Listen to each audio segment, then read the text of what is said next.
नमस्कार, बहुत स्वागत है आप सभी का। मैं हूं आपके साथ नैना यादव, लेकर हाजिर हूं हमारा खास शो पूछता है इंडिया। आज हम आपको बताने जा रहे हैं कैसे पाकिस्तानी सेना और आतंक का कनेक्शन लगातार सामने आता है और कैसे इससे और भी ज्यादा बल मिलता है। पाकिस्तान की सेना का आतंकवादियों से रिश्ता बहुत पुराना है, बहुत प्रगाढ़ है और अब उसके ही पाले हुए आतंकवादी लगातार उसके लिए चुनौती बनते जा रहे हैं। उसके पाले एक आतंकवादी ने पाकिस्तान की सेना के इस गठजोड़ की एक बार फिर से पोल खोल दी। आतंकवादी समूह लश्कर-ए-तैयबा, उसका एक टॉप कमांडर है सैफुल्लाह कसूरी। उसने पाकिस्तानी सेना के साथ में अपने कनेक्शंस पर बड़ा कबूलनामा किया है। वहीं दूसरी तरफ जैश-ए-मोहम्मद की चीफ मसूद अजहर ने दावा किया कि 1000 से ज्यादा फिदायीन तैयार हैं जो भारत में घुसपैठ करके शहादत पाने के लिए बहुत ज्यादा मोटिवेटेड है। आप सोचिए, एक दो नहीं बल्कि 100 भी नहीं, उससे भी कई गुना ज्यादा, 1000 से भी ज्यादा की संख्या। और जिस तरह से ये कहा जाए कि ये जो पूरी संख्या अगर मैं बता दूं तो मीडिया, ग्लोबल मीडिया में हंगामा मच जाएगा, ये बात उसकी तरफ से कही गई। समझिए, उसने कहा है कि जिस तरह से भारत में घुसपैठ करने के लिए कई ऐसे शहादत पाने के लिए फिदायीन तैयार हैं, हजारों से ज्यादा की संख्या है उसकी। और उसने ये स्पष्ट कहा कि अगर मैं संख्या बता दूं तो मीडिया में हंगामा मच जाएगा। हालांकि इस ऑडियो की पुष्टि इंडिया डेली नहीं करता, लेकिन हाँ, ये जरूर कहा जा सकता है किस तरह से एक एक करके बड़े खुलासे इस दौरान नजर आते हैं। पहले आपको सुनाते हैं। इस मजमे में अल्लाह के वो फिदाई मौजूद हैं जो रात के 3 बजे उठ के सिर्फ अल्लाह से शहादत मांगते हैं। ये एक नहीं है, ये 2 नहीं है, ये 100 नहीं है, ये 300 नहीं है, ये 1000 नहीं है। तादाद बता दूं तो कल दुनिया के मीडिया पर शोर मच जाएगा। हालांकि ऑडियो ये कब का है और किस रूप का है इसकी पुष्टि नहीं कही जा सकती, लेकिन ये ऑडियो ये स्पष्ट जरूर दर्शाता है कि एक बड़ी साजिश भारत के खिलाफ रची जा रही है। लेकिन किस तरह से आतंकी भारत के खिलाफ बयानबाजी करते हैं खुल्लम खुल्ला, ये स्पष्ट है। आतंकी भारत में दहशत फैलाने की कोशिश करते हैं और हर बार मुंह की खाते हैं हिंदुस्तान की तरफ से जब जवाब दिया जाता है। आपको ग्राफिक्स के जरिए हम बताएंगे कि आखिर मसूद अजहर ने क्या कहा, मसूद की धमकी किस तरह की है। मसूद अजहर की भारत को गीदड़ भभकी है। 1000 से ज्यादा आत्मघाती हमलावर तैयार हैं, आत्मघाती हमलावर हमले के लिए तैयार हैं। जैश के पास में बड़ी संख्या में आतंकी मौजूद हैं और ये ऑडियो सोशल मीडिया पर बड़े स्तर पर वायरल हो रहा है। इससे ये तो स्पष्ट हो गया, लेकिन आपको ये भी बताते हैं कि सिर्फ एक ही ऐसा आतंकी नहीं है जिसकी तरफ से इस तरह से बात कही गई हो। अब मैं आपको जो एक वीडियो दिखाने वाली हूं वो लश्कर-ए-तैयबा का एक बड़ा चेहरा है और उसने खुले मंच पर खुल्लम खुल्ला इस बात को स्वीकार किया कि पाकिस्तान की सेना का साथ आतंकियों के साथ में है, पाकिस्तान की सेना का साथ लश्कर-ए-तैयबा के साथ में है। आतंकवादी समूह लश्कर-ए-तैयबा का एक टॉप कमांडर सैफुल्लाह कसूरी, उसका बयान सोशल मीडिया पर वायरल है जिसमें वो कह रहा है कि उसे पाकिस्तान की सेना के कार्यक्रमों में जाने के लिए आमंत्रण मिलता है और यह आमंत्रण खुद पाकिस्तान की सेना देती है। इतना ही नहीं बल्कि उसे सैनिकों के नमाज़े जनाजा में भी बुलाया जाता है। और जब आपको ये भी बता दें, सैफुल्लाह कसूरी लश्कर-ए-तैयबा का टॉप कमांडर है, उसने एक कार्यक्रम में खुल्लम खुल्ला ये बात कही। पहले वो वीडियो देखिए। एक हमारे पाक फौज के नौजवान, तलवंडी के साथ उनका ताल्लुक है। ड्यूटी के दौरान जख्मी हुए हैं और फिर अल्लाह की रजा से वो मौत से तो चार हुए हैं और हमें कहा गया कि उनका जनाजा पढ़ाना। अब जनाजा पढ़ाना एक मुसलमान का दूसरे मुसलमान पर हक है। तो आपने सुना, लश्कर-ए-तैयबा का टॉप कमांडर है सैफुल्लाह कसूरी, जिसने कहा है कि उसका पाकिस्तानी सेना से सीधा नाता है। आपको आइए मैं कुछ और बड़ी बातें बताती हूँ कुछ ग्राफिक्स के जरिए। पाक सेना से आतंकी कनेक्शन किस रूप में लगातार एक के बाद एक बड़े स्तर पर सामने आता है। दरअसल लश्कर-ए-तैयबा का कमांडर, उसने खुद ये बात स्वीकार की और खुद इसका खुलासा किया। लश्कर तैयबा का कमांडर सैफुल्लाह कसूरी ने कबूल किया है, उसका कबूलनामा है पाकिस्तान का नो टेरर लिंक किस तरह से ये झूठ बेनकाब हुआ है। पाकिस्तानी सेना का आतंकियों के साथ में संबंध है, क्योंकि उसने खुद ये बात कही कि पाकिस्तान की सेना मुझे न्योता भेजकर बुलाती है, पाक सेना के जनाजे की नमाज पढ़ने के लिए बुलाती है। और अब आप ये समझिए कि इससे ये तो स्पष्ट हो जाता है कि किस रूप में पाकिस्तान की तरफ से लगातार आतंकवाद को बढ़ावा दिया जाता है। और महत्वपूर्ण बात यह है कि आतंकवाद को बढ़ावा देने के साथ साथ किस रूप में एक अलग तस्वीर यहां पर नजर आती है। पहले आपको एक और बार सुनाती हूं सैफुल्लाह कसूरी ने आखिर क्या कहा, जिससे पाकिस्तान की धज्जियां एक बार खुद उसी के उस बयान से उड़ गई। एक हमारे पाक फौज के नौजवान तलवंडी के साथ उनका ताल्लुक है, ड्यूटी के दौरान जख्मी हुए हैं और फिर अल्लाह की रजा से वो मौत से तो चार हुए हैं और हमें कहा गया कि उनका जनाजा पढ़ाना है। अब जनाजा पढ़ाना एक मुसलमान का दूसरे मुसलमान पर हक है। तो ऐसे में बड़े सवाल खड़े होते हैं। पाक में सेना और आतंकियों का गठजोड़ क्या साबित हो गया है? आतंकवाद पर अमेरिका का दोहरा मापदंड रखता है। क्या ट्रंप पाक सेना आतंकी नेक्सस पर कोई एक्शन लेंगे? अपने आप में ये बड़ी बात है, क्योंकि लगातार डोनाल्ड ट्रंप की तरफ से नो टेररिज्म और टेरर को लेकर जीरो टॉलरेंस पॉलिसी का जिक्र किया जाता है। तो ये दोहरा रवैया आखिर क्यों? करेंगे चर्चा। मेरे साथ में खास मेहमानों का पैनल कनेक्ट हो रहा है, ये जल्दी से आपको उनसे मिलवा देती हूँ। रक्षा विशेषज्ञ रिटायर्ड कर्नल संजीत सिरोही मेरे साथ में कनेक्टेड हैं। रक्षा विशेषज्ञ retired group captain UK Devnath इस दौरान मेरे साथ में कनेक्ट हो रहे हैं। पाकिस्तान से PMLN की नेता उज़मा करदार जी मेरे साथ में कनेक्टेड हैं और पाकिस्तान से ही पत्रकार हुसैन जावेद भी मेरे साथ में कनेक्टेड हैं। आप सभी का इस पूरी चर्चा में बहुत स्वागत है। मैं सबसे पहले संजीत सिरोही जी आपसे बात शुरू करना चाह रही हूँ। कर्नल सिरोही, जिस तरह से हम हमेशा देखते हैं कि पाकिस्तान में आतंकवादियों को पनाह दी जाती है, ये एक बड़ा, ये ऐसा लगता है कि यूनिवर्सल सत्य है, भले ही उसको दरकिनार किया जाता रहा हो, लेकिन सैफुल्लाह कसूरी की तरफ से खुल्लम खुल्ला मंच से अगर इस बात का जिक्र किया जाता है, उसे क्या कहेंगे सर? नैना जी, जय हिंद। सबसे पहले तो मैं आपका धन्यवाद देता हूं कि आप अपने चैनल पे एक अहम मुद्दे पे बात करने के लिए हमें बुलाया है। देखिए नैना जी, इसमें तो हमें जो है सैफुल्लाह कस्तूरी की बात से कोई मतलब नहीं है, क्योंकि ये तो आपने जैसे कहा यूनिवर्सल ट्रुथ है। ये एक ऐसी चीज है जिसको कोई भी नकार नहीं सकता। पाकिस्तानी भाई और बहन अगर नकार रहे हैं तो वो उनकी मर्जी है, लेकिन ये पूरी दुनिया जानती है कि आतंक कहाँ से स्टार्ट होता है और पाकिस्तान का आतंक से क्या मतलब है। पाकिस्तान जो है एक टेररिस्ट स्टेट है और जो है उसका भुगतान वो अब खुद भी कर रहे हैं। जब उनको जो है उनके वेस्ट बॉर्डर से जब आतंकी आते हैं तो वो अब ये कहना शुरू कर दिया तो जी हम तो खुद विक्टिम है। वो विक्टिम है, इसमें कोई दो राय नहीं है। लेकिन वो विक्टिम अपनी करतूतों की वजह से विक्टिम है।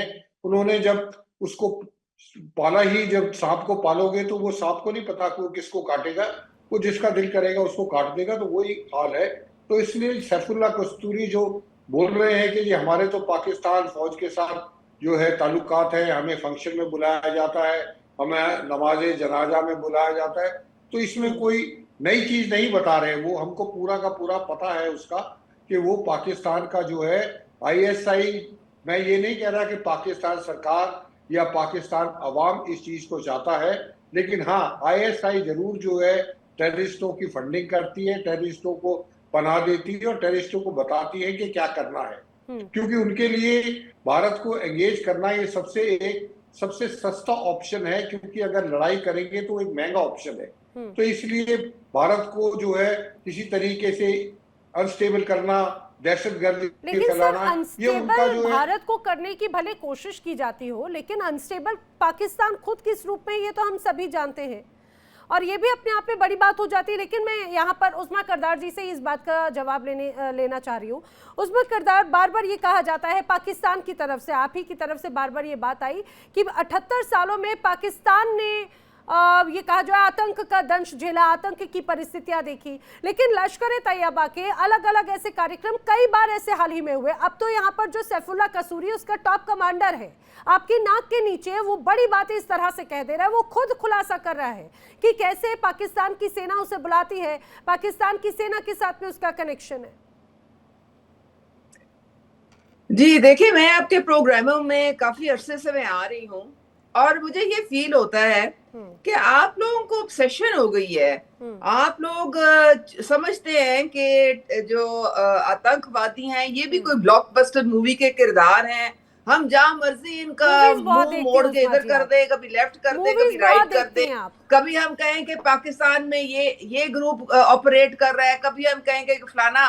आप लोगों की इमेजिनेशन जो है बिल्कुल वाइल्ड जा रही होती है। हम सबसे बड़े विक्टिम जो है दहशतगर्दी के, वो तो खुद पाकिस्तान है। हमारे 70,000 जानों का नुकसान हुआ है टेररिज्म में। हमारे आपको नहीं पता कि हमारे कितने अटैक्स हुए हैं। हमारी जो सिविलियन हमारी जो लोग हैं, हमारे जो इदारों के हमारे जो लोग हैं, वो दहशतगर्दी के जो नासूर से जंग करते हुए उनको कई दहाइयां गुजर गई हैं और अब कहीं जाके हमने इसको काबू में किया था। बल्कि अब भी ये टीटीपी जो है रीग्रुप हो के आपके रॉ के साथ क्या है उस्मा करदार जी, टीटीपी क्या है? ये रॉ के साथ मिलके अफगानिस्तान की सरजमीन से पाकिस्तान के ऊपर अटैक्स कर रहे हैं। अच्छा, इन्होंने 2021 से 2000 अब आपको रॉ आंखों का तारा लगने लगा। सैफुल्लाह कसूरी टीटीपी का नेता है, सैफुल्लाह कसूरी रॉ का सदस्य है, सैफुल्लाह कसूरी भारत का नेता है, भारत का नेता है, कोई भारत का सदस्य है क्या? कौन है सैफुल्लाह कसूरी? आप क्या जैसे ही सवाल पूछने लग जाएं, अपने गिरिबा में झांकने की जगह आप सीधे सीधे पल्ला झाड़ते हुए इसे भारत के ऊपर डाल देती हैं। आपने मसूद अजहर को आपने घर में रखा, आप हाफिज सईद को आपने घर में रखा और उसी के अगर संगठन के लोग अब वहां पर खुल्लम खुल्ला मंच से ये तमाम बड़ी बातें कहते हैं, एक्शन लेने का जिक्र दिखाइए ना, कभी बैन कीजिए ऐसे तमाम जो भी संगठन है, बैन तो छोड़िए, एक्शन लीजिए। बैन तो आपने बहुत कुछ करके रखा है। अब हकीकत ये है कि अब जो आप विक्टिम कार्ड प्ले करते रहे ना, वो बयानिया पिट गया है, वो खत्म हो गया है। लोगों को पता चल गया है कि आप एक्चुअली पूरी दुनिया में टेररिज्म फैलाते हैं। आप घुस के लोगों के मुल्कों में जाके वहां पे मारते हैं। आपने पूरी सिख लीडरशिप को मार दिया है बाहर। अच्छा। आप हर वक्त अब बांग्लादेश में आप इनका जो यूथ लीडरशिप है, अब आप उनके पीछे पड़े हुए हैं। किसने मारा उस्मान को? ये सारे आप लोगों की कार्रवाइयां हैं। फैलाना ना बड़ा खतरनाक होता है। जो पाकिस्तान की तरफ से नैरेटिव क्रिएट करने की कोशिश की जाती है। आप बांग्लादेश का आपने जिक्र किया, ये आप भी बखूबी जानती हैं, बांग्लादेश में पिछले कुछ वक्त से आईएसआई की जो बड़ी भूमिका है किस तरह से है, बल्कि मुझे लगता है आपको सोचने वाली बात है। आखिर अभी कुछ समय पहले आप ही के ही पाकिस्तान की सेना और पाकिस्तान के सरकार को लेकर एक पोस्ट कर दिया था एक युवा ने, विदेशी धरती पर बैठकर। उसका पोस्ट तो डिलीट करवाया ही, जेनजी के विरोध प्रदर्शन की नाराजगी का सामना अलग करना पड़ रहा है। किस से लड़ेंगे आप?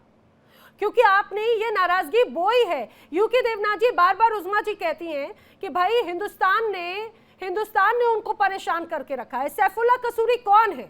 सैफुल्लाह कसूरी कैसे इतने कॉन्फिडेंस के साथ में कह सकता है कि भाई मुझे पाकिस्तान की सेना बुलाती है, हर कार्यक्रम में निमंत्रण देती है? किस अधिकार से जाता है सैफुल्लाह कसूरी ऐसे कार्यक्रमों में? नैना जी, ये समझना पड़ेगा कि पाकिस्तान की एक बहुत बड़ी दिक्कत है। फैक्ट भी सुनिए। जी सर। ये समझना पड़ेगा कि पाकिस्तान की बहुत बड़ी एक दिक्कत है। अगर उनके ऊपर टीटीपी हमला करता है, बैड टेररिस्ट। अगर उनके ऊपर बीएलएफ हमला करता है, बैड टेररिस्ट। जाहिर बात है कि हजारों की संख्या में पाकिस्तान के सिटीजन, नागरिक, फौजी मारे गए हैं बीएलए टीटीपी के हमले में। हमें भी दुख होता है, दिली तौर पर दुख होता है। हम चाहते हैं कि पाकिस्तान का जो बॉर्डर है वो स्टेबलाइज हो जाए अफगानिस्तान के साथ। दोनों मुल्क पाकिस्तान और अफगानिस्तान आपस में बातचीत करें, दोनों देशों में तिजारत हो, ट्रेड हो, एक्सपोर्ट इंपोर्ट हो। दिक्कत ये आ रही कि जब ऐसे ही एलिमेंट्स का, चाहे वो जैश ए मोहम्मद हो, लश्कर ए तैयबा हो, ऐसे एलिमेंट्स का इस्तेमाल जब हिंदुस्तान के खिलाफ करते हैं तब उनको बैड टेररिस्ट नहीं माना जाता। अब मसूद आजाद है, उसको तो यूनाइटेड नेशन ने बैन किया हुआ है, आतंकवादी घोषित किया हुआ है, इससे ज्यादा प्रूफ की जरूरत नहीं है। बांग्लादेश, मुझे बड़ी खुशी हो रही है सुन के कि आप सोचते हैं कि बांग्लादेश में भारत ने कुछ किया है। आज तक भारत की जो होम मिनिस्ट्री है, हमने बार बार बांग्लादेश के जो हाई कमिश्नर हैं दिल्ली में, उनसे कहा है कि अगर बांग्लादेश को भारत से कोई भी मदद चाहिए, बांग्लादेश की इंटरनल पोजीशन हालत पर कब्जा कंट्रोल करने के लिए, चाहे पुलिस चाहिए या हमारी पैरामिलिट्री फोर्स चाहिए, हम बांग्लादेश को देने के लिए तैयार हैं। हम तो चाहते हैं कि देश में स्टेबिलिटी हो। भारत चाहता है कि 12 फरवरी को वहां एक आजाद और खुली हुई हवा में इलेक्शन हो। हम चाहते हैं कि चाहे बीएनपी हो, चाहे जमाते इस्लामी हो, चाहे एनसीपी हो, कोई भी मुस्लिम छात्र शिविर हो, सब अपने अपने वोटर्स को सामने लाके वहां पे वोट दें और वोट के बाद जनता, बांग्लादेश की आवाम तय करे कि अगला जो बांग्लादेश चलेगा 5 साल तक कौन चलाएगा। वहां पर जो 5-6 मर्डर्स हुए हैं, डेफिनेटली हुए हैं, क्या उसमें हमारा हाथ था? बांग्लादेश की सरकार के साथ हम लोग लगातार संपर्क में हैं और बांग्लादेश की सरकार को हमने कहा है कि अगर आप हमें चाहते हैं तो हमारी जो डिटेक्टिव पुलिस है, हमारी जो डिटेक्टिव एजेंसीज हैं, वो बांग्लादेश में जाकर तहकीकात करके आपको हेल्प कर सकती हैं कि बांग्लादेश के अंदर ये मर्डर कौन कर रहा है। ओपन ऑफर है। अभी तक बांग्लादेश ने हमारे ऑफर का रिस्पॉन्स नहीं दिया। नैना जी, क्या रॉ पाकिस्तान में पहुंच गया? देखिए, अफगानिस्तान में तो आज से 2 महीने पहले की बात है, मैं बताता हूं, हिंदुस्तान से कोई भी नहीं जा रहा था। आज से 2 महीने पहले अफगानिस्तान में, काबुल में ना हिंदू थे ना सिख थे।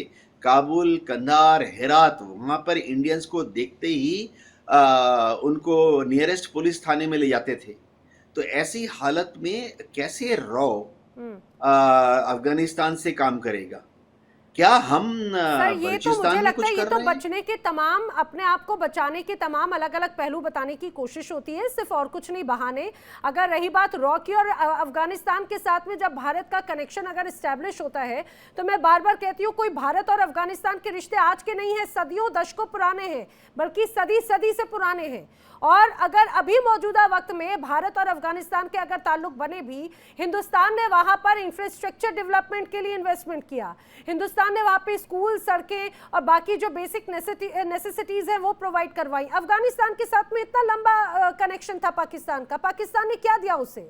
तालिबान, वहां पे सिर्फ दहशतगर्दी, इसके अलावा क्या हकीकत है ये पाकिस्तान भी बखूबी जानता है और हम भी। लेकिन मैं यहाँ पर ये सवाल हुसैन जावेद से लेकर करना चाह रही हूँ। हुसैन जावेद, सैफुल्लाह कसूरी लश्कर-ए-तैयबा का टॉप कमांडर है, पहलगाम आतंकी हमले का प्रमुख सरगना है, प्रमुख रचयिता है, इतने लोगों की जान गई। और चलिए, आप लोग पहलगाम हमले को भी छोड़ दीजिए, आप पहलगाम हमले से आप कनेक्ट नहीं फील करते, लेकिन आप ये तो मानते हैं लश्कर-ए-तैयबा, जो कि यूएन डेजिग्नेटेड ग्लोबल टेररिस्ट संगठन है, उसका आतंकी बड़े मंच से खुल्लम खुल्ला ये कहता है कि भाई मुझे पाक की सेना बुलाती है, मुझे पाकिस्तान की सेना यहाँ पर जनाजे में नमाज पढ़ने के लिए बुलाती है, तो निजाम बनाकर रखा है आपने एक टेररिस्ट को।